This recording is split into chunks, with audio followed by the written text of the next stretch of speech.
I got my second printing plate from my print pal in Switzerland. Eck is his name. So let's open it up and see what's in here. Eck and I started doing this a few months back with the idea of print pal.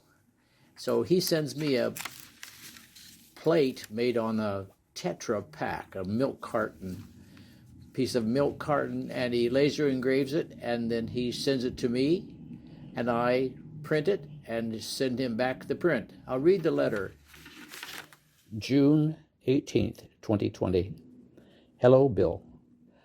It was a long way from Tetra plate engraving in black and white to engraved gray tones. But finally it works. So today I'm mailing the new Tetra plate to you for your pleasure. I hope.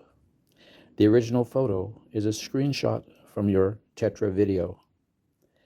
I hope you find time for printing. More by email. Sincerely, your print pal, Eck.